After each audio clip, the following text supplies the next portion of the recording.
Oatly has always been about finding a food product that is healthy both for the people and for the planet. And that's why we have taken on this journey to work on climate change and matters through the food system. Because a lot of scientists have researched and identified is that 30% of global greenhouse gas emissions comes from the food system. And that's where Oatly has concluded that we can make the biggest change. So out of that background, we have created an ESG strategy with very high ambitions. And why do we put the ambition so high then? Well, that is because all the science is clear. To be able to combat climate change, we need to do transformative change. It's not about small incremental steps. We need to do big transformations in a short period of time. And so our ESG strategy has quite a few different ambitions. The main ambitions that I would like to highlight is that we have set out to reduce the climate footprint per produced liter of Oatly products with 70% between 2019 and 2029. So as you heard, the world is dramatically changing. Sustainability is core to the Oatly business. And we need transformative change, and that's why we have put together an ambitious ESG strategy.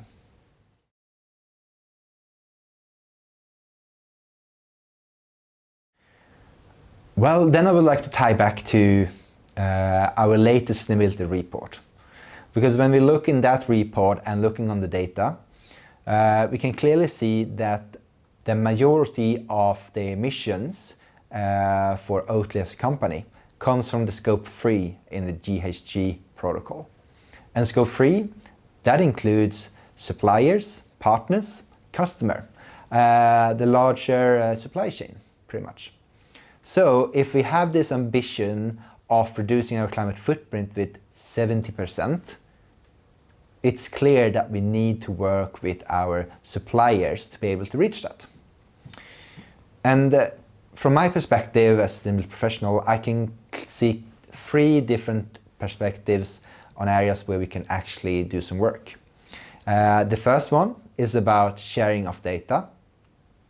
We need to work with our suppliers, getting more insights of the data around our ingredients and packaging material to really understand where our hotspots are when it comes to reaching this target and this ambition. For example, it can be data around the full content of the ingredients, the country of origin, the type of transportation used, etc. The second part that I think is in play is about co-creating innovative solutions to reduce emissions. Because the ambition is reducing 70%. That's going to take some new solutions that might not even be on the market today. And the third part here is all about working with our suppliers, and something I see coming up in the future is that ESG commitments is going to be a key component of agreement between suppliers in the future. So yeah, in short, suppliers are key to reach our ESG strategy. We will be working closely with them.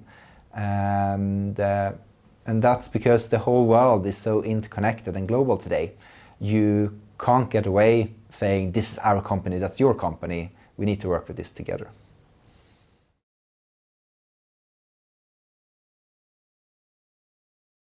Well, that was all about our products. That was back when I worked in supply chain as well. Yeah. So the challenge that we had back then was that we had a lot of issues with our product data that we sent to our customers and consumers. And I worked with our commercial departments on numerous occasions to really help them to gather all the data around the products that they needed to the market. So we wanted to find a solution that increased the quality of our product data as well as increased our internal efficiency. And that's where we started. But when we started to look a bit deeper into this, we also realized that to be able to have good product data, we need to have better data around ingredients, packaging materials, suppliers, etc., the production process. The full supply chain was affected. So that's why we decided to go for a full MDM solution. And then when we started to build it, we started off with a small solution. We started off with a small solution with around our product data and some key data points on it. And then we built it out step by step to today cover the full MDM, suppliers, ingredients, packaging material, all the way up to the products that we sell to our customers.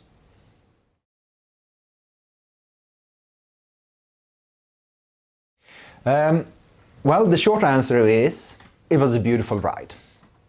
I have worked with a lot of different IT suppliers over the years, connected to ERP systems, other reporting systems, etc.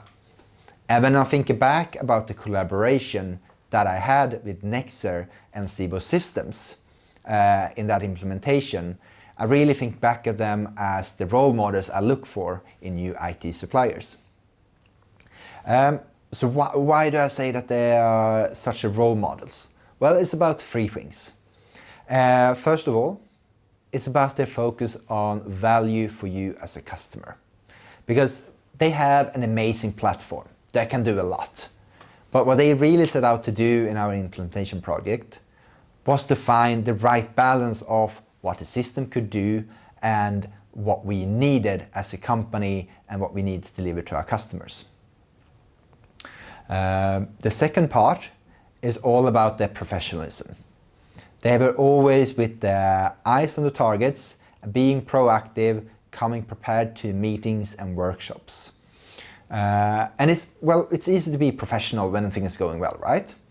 But when things are not going well, you can see the true professionalism in different companies and people. And we actually had a couple of moments during the implementation that didn't look that right. And what amazed me back then, and still do, is how both Stibo Systems and Nexer came into those discussions with their full professionalism and make sure to find a solution for us. And thirdly, I would also like to point out that they are challengers. They ask questions, they listen, but they do not only do what we tell them to do. They make us think and ask questions again, like, have you thought about this way? Could we do it in another way? And that's a real good thing to do when you are an IT system suppliers, because you always have a lot of ideas as a customer. I want this, this, and this. But sometimes you need to have someone else asking you those extra questions. And they always did that with the respect that the decision was always in the hand of Oatly and the implementation team.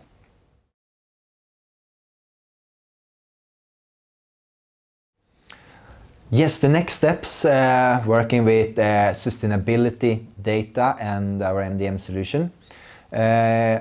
It's about continuing the journey we are on with our MDM solution and securing the data through our supply chain, supplier, ingredients, packaged material to the final products. But also looking a bit more deeper into something that we already discussed during the first implementation, which is sustainability data. Already when we did the first implementation, we started discussing with the sustainability team what data do we need to cover the needs for sustainability.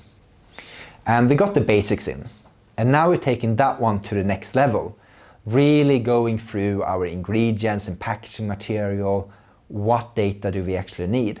And here it's all about it could be the full content of our ingredients, the country of origin, the transport routes, the type of transport used for it, and maybe the reusability of the packaging material.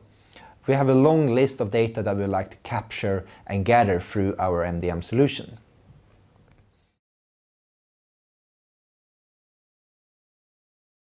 Well, I think about an example here from how we are working at the moment to start with.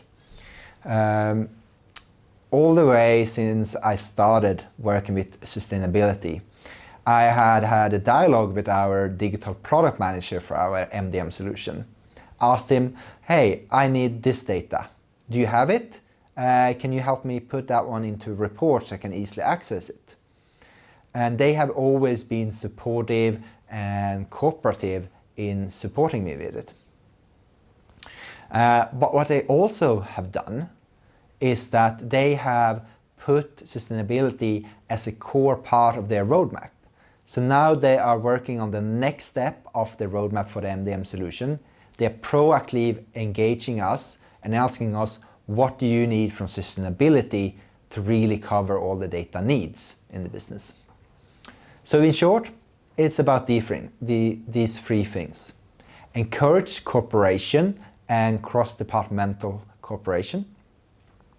Number 2, make sure to put sustainability as a core part of your digital products roadmaps. And thirdly, connect with your ESG strategy. What have you actually set out to do in your ESG strategy? And think about how can you connect that to your digital products and your MDM solution.